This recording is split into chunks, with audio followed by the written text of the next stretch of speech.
help to illustrate life, that we are confronted with both good and evil. Is that the way it should be? You got to ask somebody a little higher up than me. We could get into probably a pretty great debate. Would there be good without evil? Here's the best answer I've got. It doesn't seem like it. It seems like it takes the contrast to make a scenario, to make an adventure. Now remember, we didn't set it up, but here's what seems to be the setup. Opposites in conflict.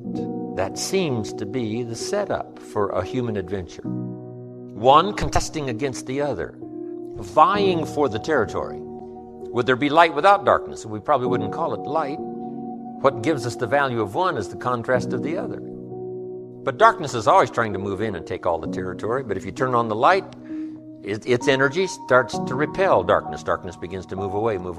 And the brighter the light, the further away the darkness must move. If you walk into a dark room and turn on the light, the darkness is what? Gone. But here's the point to remember, not very far. The darkness seems to be, yes, it's gone, but it's waiting for its chance. That if light loses its energy, darkness has a chance not to move back in. The better realistic illustrations, and that's health and illness at odds in your body. Illness trying its best to drive health into a small corner and occupy the territory. And health trying what? To push illness into a small corner. There's this contest going on. Who's going to occupy the territory? If one stays strong, the other's diminished. If the other gains in power, then the other is diminished. So what you must learn to do is cooperate with the positive side of everything in your body and your life. Sometimes we sabotage our own best interest. The body needs a banana, you send it a Coca-Cola. And the body says, what is the deal here? I'm health trying to drive illness into a small corner. I ordered a banana, you send me a Coca-Cola. So the body could rightfully say what? Whose side are you on? Give us a break here. We need every tool we can get to keep illness at bay. Because if we get weak, I'm telling you, it moves in, takes the territory. So we're in the middle of this contest, and here's what it's called, opposites in conflict. Here's one of the bigger conflicts, liberty and tyranny. Liberty is the absence of tyranny. But even though tyranny is conquered, it's not very far away. The same goes on in your bloodstream. Red corpuscles to nourish like a mother and give life. White corpuscles to fight and kill like a father. White corpuscles say, just show me some infection, I'll kill it. If I don't kill it, what? It killed you. Somebody's gonna get killed. In this contest, right? Good, evil, liberty, tyranny, right? Health, illness. Winning and losing. There's the struggle going on. But here's the key. It's the only way, it seems, it's the only way to create a human adventure. There doesn't seem to be any other way, currently. Now some speak of a new heaven and a new earth, and maybe the whole arrangement will be different. Could very well be, but in this current experience, it seems like to create an adventure, to create a unique human scenario, we need opposites in conflict. And that's the deal. You've always got to draw a line somewhere and tell illness, hey, you can't have any more. You've got to throw up the barriers, draw a line in the sand. Tyranny cannot be rehabilitated. Tyranny can only be restrained.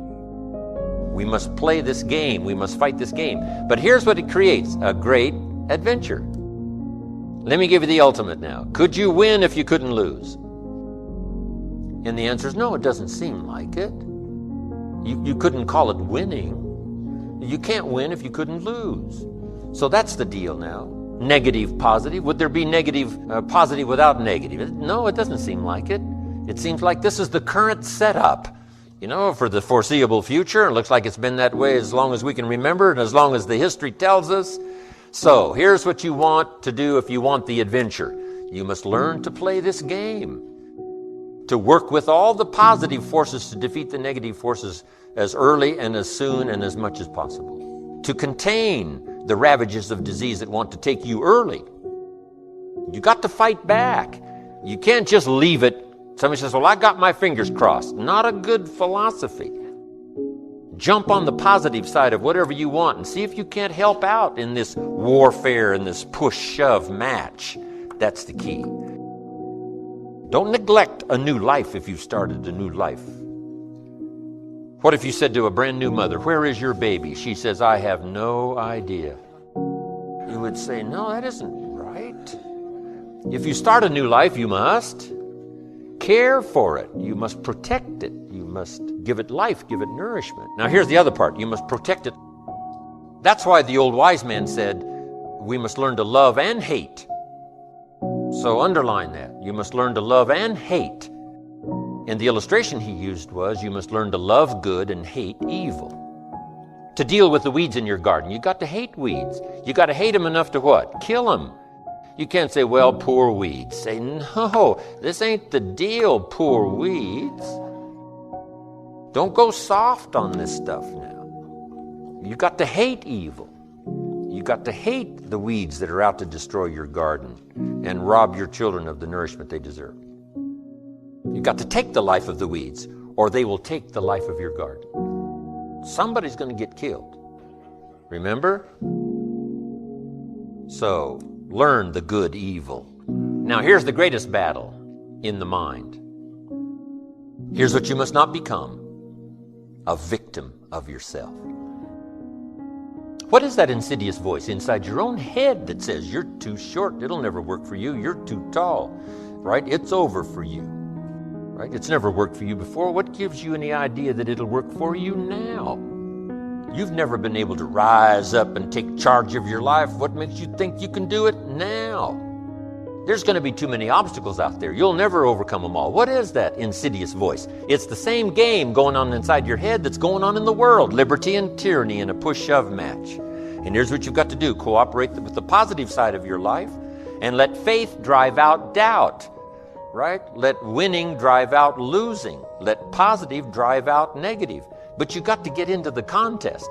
And why get into the contest? Because that's how you create an adventure. There is no other way. It takes both. You've got to learn to laugh, yes, but that's not what the wise men only said. You can't just learn to laugh and keep on laughing. No, that's silly. It says there's also a time to cry. You've got to learn to both laugh and cry. Then it said you must be so sophisticated as not to laugh when it's time to cry. That now gives you an understanding of what life is all about. Sadness and joy, the contest, the difference. And yet it creates the adventure. It takes both to create an adventure. But here's the adventure: to overcome the evil, to put evil in its place. Just like in your mind, you got to stand guard at the door of your mind and see if you can't suppress, see if you can't do battle with the negative forces. Don't become a victim of yourself. Beware of the thief on the street that's after your purse, but also beware of the thief in your mind that's after your promise. And see if you can't engage in this mental contest and win the day.